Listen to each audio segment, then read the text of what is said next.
नमस्कार. आपण पाहत आहात बीजडंका.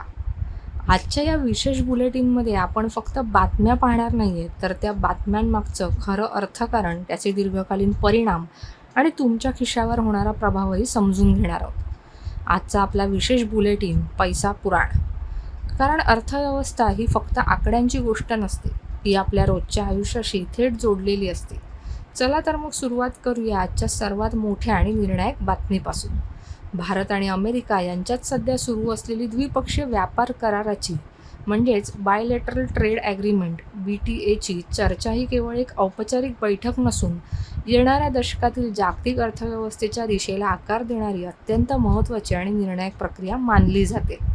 20 ते 22 एप्रिल 2026 दरम्यान वॉशिंग्टन DC येथे सुरू झालेल्या या उच्चस्तरीय चर्चांमध्ये भारताकडून वरिष्ठ अधिकाऱ्यांचे सुमारे 12 जणांचे प्रतिनिधी मंडळ सहभागी झालं असून या चर्चेच्या पहिल्याच टप्प्यात कराराचा प्राथमिक आराखडा निश्चित करण्यावर विशेष भर दिला जातोय.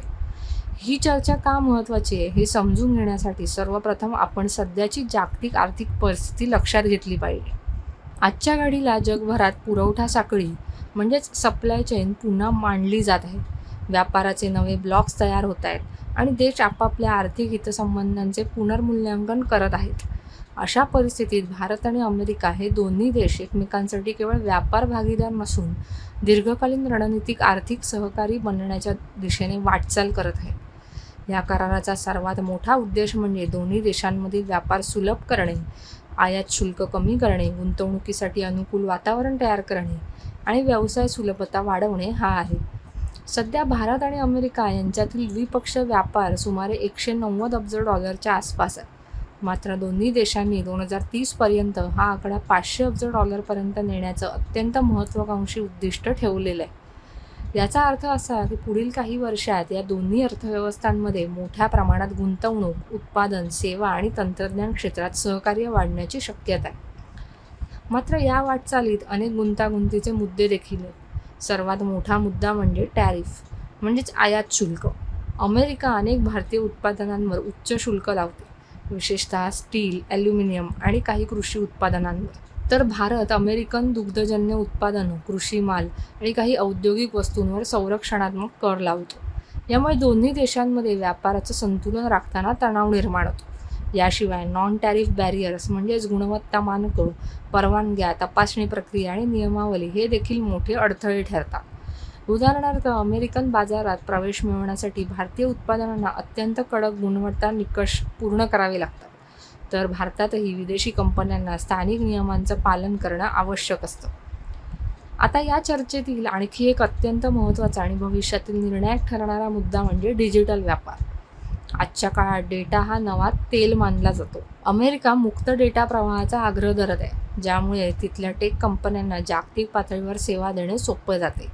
तर भारत डेटा सार्वभौमत्वावर भर देते, म्हणजेच भारतीय नागरिकांचा डेटा देशातच साठवला जावा आणि त्यावर नियंत्रण भारताकडेच असावे. हा मुद्दा केवळ व्यापारापुरता मर्यादित नसून राष्ट्रीय सुरक्षा, गोपनीयता आणि तांत्रिक स्वायत्ततेशी संबंधित आहे. म्हणूनच या विषयावर दोन्ही देशांमध्ये संतुलित तोडगा काढणं अत्यंत आव्हानात्मक ठरणार आहे. या चर्चेचा आणखी एक महत्त्वाचा पैलू म्हणजे भूराजकीय परिस्थिती. विशेषतः चीनचा वाढता आर्थिक आणि औद्योगिक प्रभाव लक्षात घेता अमेरिका आता China+1 धोरण राबवते. याचाच अर्थ असा की अमेरिका चीनवरील अवलंबित्व कमी करून भारतासारख्या देशांमध्ये उत्पादन आणि गुंतवणूक वाढवू इच्छिते. भारतासाठी एक मोठी संधी आहे, कारण त्यामुळे देशात उत्पादन वाढ, रोजगार निर्मिती, तंत्रज्ञान हस्तांतरण आणि निर्यात वाढ होऊ शकते. विशेषतः मेक इन इंडिया आणि PLI योजना यांना यामुळे मोठा आधार मिळू शकतो. मात्र या संधीसोबत काही धोकेही आहेत. अमेरिकन कंपन्यांना भारतीय बाजारपेठेत अधिक प्रवेश मिळाल्यास स्थानिक उद्योगांवर, विशेषतः लघु आणि मध्यम उद्योगांवर स्पर्धेचा दबाव वाढू शकतो.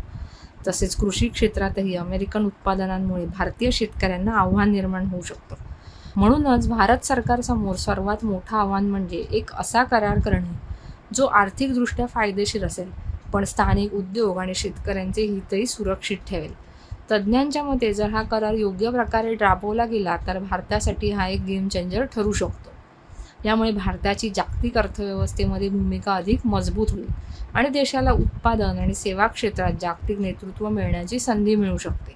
केवळ एक व्यापार करार नाही, तर भारत अमेरिका संबंधांना एका नव्या उंचीवर नेणारा आणि जागतिक अर्थव्यवस्थेच्या भविष्यातील दिशेला आकार देणारा एक महत्त्वाचा टप्पा ठरू शकतो. आता या मोठ्या व्यापार चर्चेनंतर वळूया अशा घडामोडीकडे ज्याचा थेट परिणाम जगभरातील अर्थव्यवस्थांवर होतोय.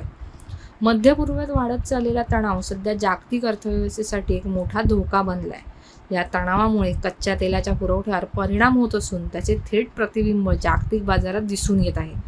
तेलाच्या किमती वाढल्या की त्याचा परिणाम फक्त पेट्रोल डिझेल पुरता मर्यादित राहत नाही, तर तो वाहतूक, उत्पादन, शेती आणि शेवटी महागाईपर्यंत पोहोचतो. या पार्श्वभूमीवर एक सकारात्मक बाब म्हणजे भारताची अर्थव्यवस्था अजूनही तुलनेने स्थिर आणि मजबूत स्थितीत असल्याचं दिसून येत आहे. ताज्या अंदाजानुसार भारताचा विकास दर 6.8 ते 7.1% दरम्यान राहण्याची शक्यता आहे, जी जागतिक अस्थिरतेच्या काळात एक मोठी कामगिरी मानली जाते. मात्र भारत हा मोठ्या प्रमाणात तेल आयात करणारा देश असल्यामुळे या परिस्थितीचा परिणाम पूर्णपणे टाळणे शक्य नाही. इंधन दर वाढल्यास महागाई वाढू शकते, व्यापार तुटीवर दबाव येऊ शकतो आणि रुपयावरही त्याचा परिणाम होऊ शकतो. विशेष म्हणजे काही तज्ज्ञांच्या मते या परिस्थितीचा अधिक नकारात्मक परिणाम अमेरिकेवर होऊ शकतो, कारण ऊर्जा खर्च वाढल्यामुळे उत्पादन आणि महागाई दोन्हीवर दबाव वाढतो. आंतरराष्ट्रीय नाणेनिधीने देखील इशारा दिलाय की जर मध्य पूर्वेतील तणाव दीर्घकाळ टिकला तर जागतिक अर्थव्यवस्था मंदीकडे जाऊ शकते. आता या सगळ्या परिस्थितीचा केंद्रबिंदू असलेल्या ठिकाणी जाऊया. हॉर्मुझ सामुद्रधुनी. ही सामुद्रधुनी जगातील सर्वात महत्त्वाच्या तेल वाहतूक मार्गांपैकी एक असून जगातील सुमारे 20% तेल याच मार्गाने वाहतूक केले जाते. अमेरिका आणि इराण यांच्यातील वाढत्या तणावामुळे या मार्गावर अनिश्चितता निर्माण झाली, ज्यामुळे जागतिक बाजारात कच्च्या तेलाच्या किमतींमध्ये मोठी चढ उतार दिसून येत आहे. अलीकडेच तेलाच्या किमतींमध्ये 5 ते 6% वाढ झाली असून त्या पुन्हा $100 प्रति बॅरलच्या जवळ जाण्याची शक्यता व्यक्त केली जात आहे. भारतासाठी ही परिस्थिती विशेषतः महत्त्वाची आहे, कारण देश आपल्या गरजेपैकी सुमारे 85 ते 88% तेल आयात करतो. यामुळे इंधन दर वाढणे, महागाई वाढणे आणि व्यापार तुटीवर दबाव येणे हे 3 मोठे परिणाम संभवतात. याशिवाय नैसर्गिक वायू आणि खतांच्या पुरवठ्यावरही परिणाम होऊ शकतो, ज्याचा थेट परिणाम शेती आणि उद्योगांवर होतो.